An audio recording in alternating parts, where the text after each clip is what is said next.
매일 요가를 하는 사람의 혈당이 더 낮다. 대치요법의 효능. 자, 스트레스를 해소하니까 그렇네요. 기적의 치료제 발견. 20세기에는 수많은 발견이 이루어졌고 노벨상을 받은 발견도 많다. 그러나 기적의 치료제라고 불리는 것은 단 한 가지뿐이다.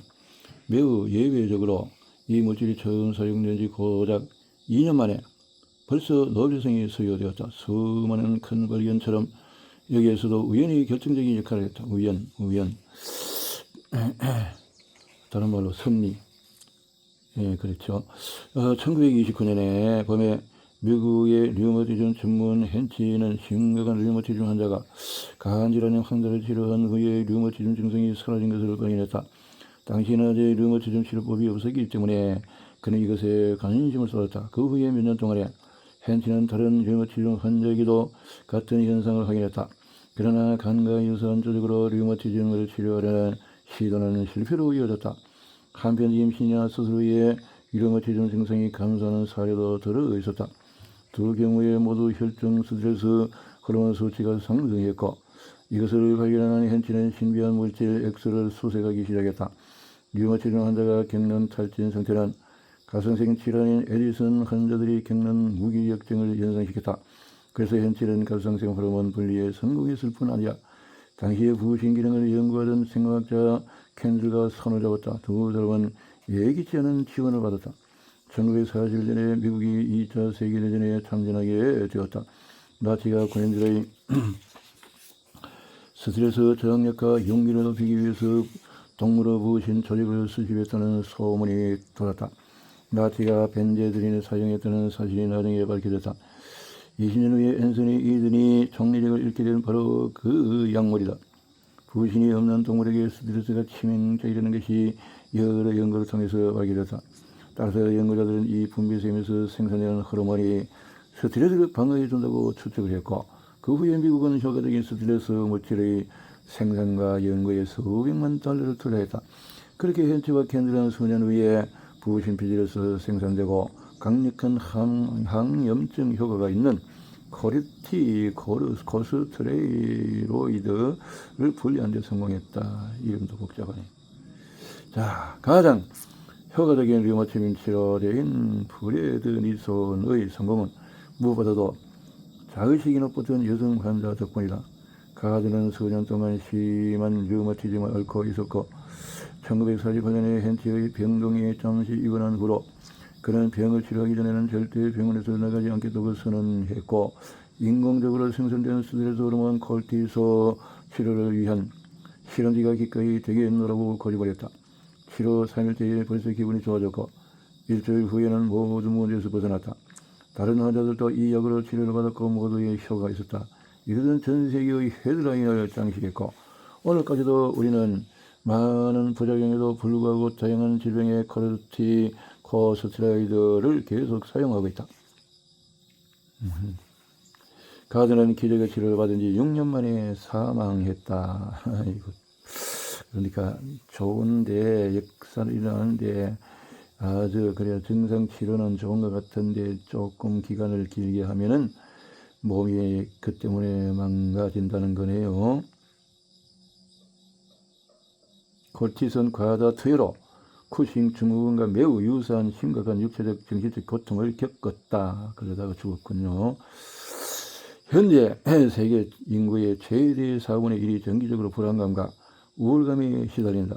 우리 몸은 위험한 상황에 잘 대처하도록 철저히 준비되었고 그래서 스트레스는 당연히 막대한 영향을 미친다. 뇌를 포함한 신체의 모든 곳에 스트레스 호르몬 수용체가 있으므로 만성 스트레스는 기억력, 집중력, 감정에도 영향을 미친다. 침순이나 요가 같은 수백 년 된 방법이 여전히 스트레스 해소법으로 인기를 누리는 데는 다 이유가 있는 것이다.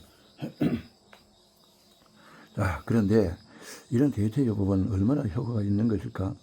이것을 제대로 확인하기 위해서 과학적인 방법으로 호르몬 수치, 특히 콜티솔 수치를 측정했다. 그 결과는 어땠을까? 정기적으로 호흡 명상을 하거나 요가를 하는 사람들의 콜티솔 균형이 개선되었다. 한마디로 두 요법 모두 긍정적인 효과를 냈다. 위험에서 벗어나려면 자, 이렇게 도움이 되는 거죠. 그러니까 명상, 묵상, 뭐 등등 이런 것을 통해서 집중하면 이제 스트레스에서 해소되는 도움이 되겠죠. 요가 영향은 코르티솔 역시 이런 것들이 도움이 되었다는 거죠. 건강한 노화 측면에서 인기가 높은 노년기의 성장 호르몬, 그리고 갑상샘 호르몬을 너무 적게 생산하는 여성 갑상샘도 이런 것에 운동 등 요가, 명상 이런 데 도움을 받는다. 이제 운동선수들이 테스토스테론을 찾는 이유는 뭘까? 아나볼릭 스테로이드. 20세기 들어서 호르몬 물질이 우리의 신체 기능에 큰 영향을 미친다는 인식이 점점 커졌고, 제약회사와 과학자들 사이에서 강력한 호르몬을 최초로 분리해서 산업적으로 생산하려는 경쟁이 전 세계에 벌어졌다. 네덜란드 뇌분비약을 창시한 영리학자 에른스트 라크베르와 화학자 마리비스 타코스커, 여성학자 리저 딩 에만서가 이끄는 오가나나의 암스텔담 연구진은 여성 호르몬 에스트로겐 발견하는 데 성공했지만 간발의 최초 타이틀을 놓쳤다. 훗날에 노벨상을 받은 미국 생화학자 에드워드 토이지가 더 빨랐기 때문이다. 그러나 테스토스테론 발견만큼은 라크베르 연구진이 1935년에 세계 최초 타이틀을 차지했다. 바람둥이를 알려줬고 어쩌면 자신이 생산한 남성 호르몬을 가끔 간식처럼 먹었을 라크베르 교수의 운명에 기묘한 반전이 찾아왔다. 이 성과만큼이나 중요했던 것은 네이메현에서 약 30km 떨어진 호수에 살았던 도적업자 살로몬 반저바넨 베르흐의 기억과 정신이었다. 그런 동물의 찌꺼기 조직으로 돈을 벌 방법을 모색한 덕에 1923년에 설립된 대표 제약회사 오가논에 호르몬 연구에 필요한 동물 조직을 꾸준히 공급할 수 있었고, 이는 네덜란드의 의학 연구를 크게 진전시켰다. 나중에 라크베르 연구진은 이 물질에서 여성 호르몬 프로게스테론을 분리하는 데 성공했고, 오가논은 비임약 초기 버전을 개발해서 유명세를 쫓았다. 그들은 또한 TX라고 불리는 갑상샘 호르몬을 생산하는 데 성공.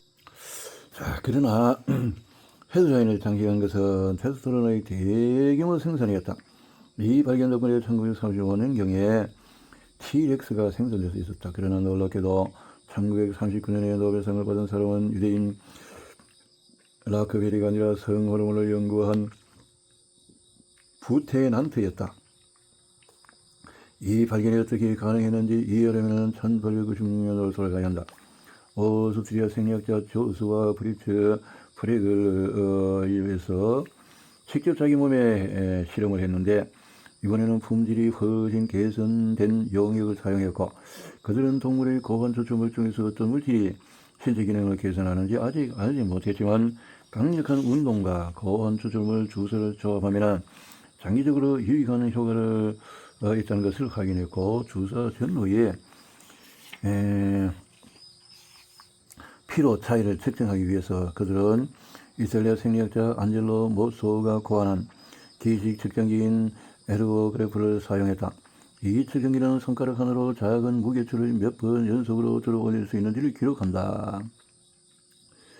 자, 이런 것을 가지고 황소의 심장과 간 추출물에 암페타민을 섞어서 주사하라고 이렇게 아돌프 히틀러가 이렇게 시켰다는 거네요. 50년 후에 아르메니아 화학자 찰스 코차키안이 개들에게 호르몬 주사를 놓았고, 그가 연구에서 입증했다시피 테스토스테론은 단백질 동화 남성화 과정의 시작점이다. 테스토스테론 남성화 과정. 테스토스테론이 근육 발달을 자극하므로 단백질 동화가 시작이 되고, 이런 것 남성성과 불가분의 관계이므로 남성화인 것이다. 의사와 과학자들은 이것에서 화상이나 근육질환에 의한 단백질 손실 환자를 치료하는 가능성을 생각했던 반면에, 스포츠계는 반대로 결핍 증상이 없는 사람에게 테스토스테론을 투여하면 빠르게 근육을 늘릴 수 있다는 데 관심을 두었다. 1954년 오스트리아 세계 역도 선수권 대회에서 눈에 띄게 털이 많은 거대한 소련 선수들이 모든 상을 휩쓸었다. 미국 선수의 담팀 닥터 존 지글러, 소련 동료가 보드카를 몇 잔 마신 후에 테스토스테론의 비밀을 캐낼 수 있었다. 남성 호르몬 주사는 단기간에 운동선수의 근육량을 전례 없이 증가시켰고, 최근에는 이런 주사가 역도 선수에게 크게 도움이 된다는 것을 확인하고, 보디빌딩 약 개발에 힘쓰고 있는 미국 제약회사에 이 아이디어를 전했다.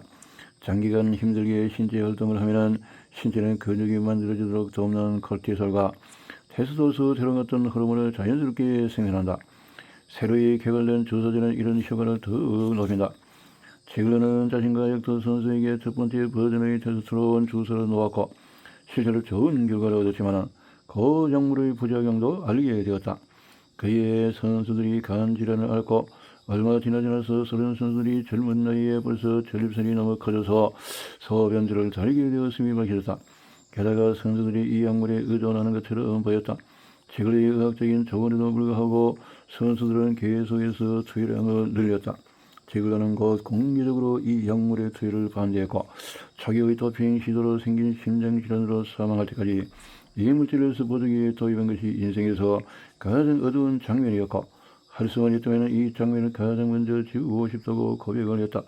테스토스테론이 주로 근육을 만들 뿐 근력을 높이지는 않는다는 것이 이제 밝혀졌기 때문에 주로 근육을 크게 만들 뿐 테스토스테론이 근육을 크게는 만들 뿐 근력을 높이지는 않는다는 것이 밝혀졌다.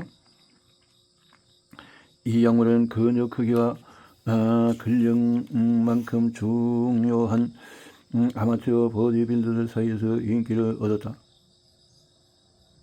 이들에게서 테스토스테론 주사가 어떤 영향을 미쳤는지 이해하고 싶다면 나와 용 장남급의 변화를 보면 된다.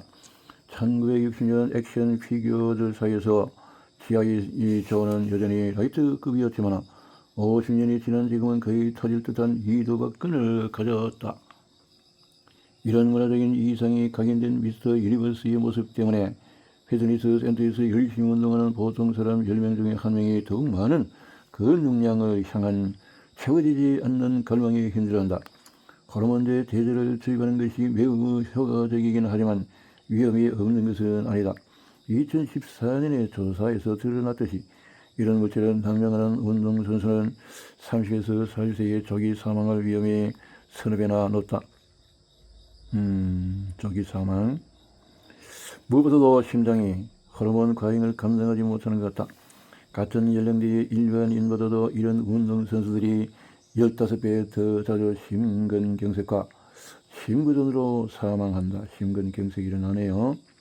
심부전이 일어나고 장기간 운동할 때 신체가 자체적으로 생산하는 천연 스테로이드 역시 부정적인 결과를 초래할 수 있다. 인공 스테로이드를 복용하지 않더라도 긍정적으로 열심히 운동선수는 일부 네덜란드 프로 축구 선수에서 볼 수 있듯이 탈모를 겪기도 하고 처방전 없이 구매할 수 있는 남성 호르몬제를 지나치게 남용하면 시간이 지남에 따라서 전체 호르몬 체계가 무너지고 때로는 남성의 불임, 유방발달 등 여러가지 문제를 겪게 된다. 그러므로 남성 호르몬이 과잉되면 오히려 남성성이 줄어든다. 우리의 몸은 말하자면 과잉 테스토스테론을 여성 호르몬 에스트로겐에 전환하려 노력할 것이다. 또한 호르몬 주사는 신체 자체의 테스토스테론 생산을 억제해서 고관을 작아지게 하는데 이것은 주로 일시적인 현상에 그치지만 때로는 영구적일 수 있다. 테스토스테론이 생식기만 중요하다고 생각했지만 잘못 알았다. 아나볼릭 스테로이드 사용은 이제 운동선수에게만 국한되지 않는다. 미국에서는 이미 수많은 고등학생이 리탈린 외에도 챔피언의 아침 식사가 집중력 향상에 도움이 된다는 것을 발견했다. 과학의 수많은 경고에도 불구하고 이런 단백질 동화 물질의 세계적인 소비가 여전히 계속해서 증가하고 있다. 아나볼릭 스테로이드를 금지하려는 시도로 인해 이런 약물을 사용하는 축산업도 주목을 받았다. 그것에서는 무엇보다도 송아지와 돼지의 체중을 빠르게 늘리기 위해서 이 물질이 사용되는데 때로는 사람이 소비하는 제품보다도 더 저렴하고 가볍다. 이것 역시 문제가 있었다. 1988년 이후에 미국산 소고기는 활성 스테로이드 호르몬 함량이 높고 건강에 위협하다는 이유로 유럽연합 수입이 금지되었다. 혈액 검사 결과 8세 어린이가 햄버거를 단 2개 먹었는데 호르몬 수치가 10%나 증가한 것으로 나타났다. 당연히 인공 테스토스테론뿐만 아니라 동물성 테스토스테론 역시 인간의 정신에 영향을 미친다. 사람들은 프레드니선 같은 외부 스테로이드를 섭취하면 정령 자신이 세계 최고의가 된 기분을 느낀다. 그러나 아나볼릭 스테로이드를 장기간 복용하면 이런 환희가 거꾸로 뒤집힐 수 있다. 잘 알려진 부작용으로는 부정적인 감정, 심한 감정 기복, 분노, 발작, 공격적인 행동 등이 있다. 실제로 1980년대에 아나볼릭 스테로이드가 보디빌더들 사이에 큰 인기를 얻었을 때 보디빌더들의 범죄 건수가 증가했다. 그러므로 여러 형사 소송에서 변호사들은 로이드 분노, 로이드는 스테로이드를 뜻하는 속어다. 로이드 분노라고 주장을 했다. 스테로이드 사용으로 이렇게 악명 높은 사례는 블레이드 러너라고 불리는 육상선수 오스카 피스토리우스 2013년에 여자친구를 살해한 사건이다. 가택 수색 중에 경찰은 아나볼릭 스테로이드를 발견했고 피스토리우스는 사건 당시에 긴박감을 느꼈다고 진술했다. 스테로이드 사용과 그런 공격성 사용의 직접적인 인과관계는 입증되지 않았다. 그러므로 나마브리가 육상선수의 혈중 테스토스테론의 수치가 높은 것으로 이 이론을 입증할 수는 없었다. 피스토리우스는 유죄 판결을 받았고 도핑 물질 소지 이유에 대한 모순된 진술 때문에 형량이 줄기는커녕 오히려 2배로 늘어났다. 호르몬 투여가 신체 자체의 기능을 대체하거나 모방할 수 없다는 것은 명백하다. 호르몬제를 의사의 처방 없이 자체적으로 직접 사용하는 것은 매우 위험할 수 있다. 그러므로 더 나은 치료법을 찾아야 할 것이다. 이렇게 하는 것이 조력을 하는 것이 의사의 임무다. 의사들이 그렇죠.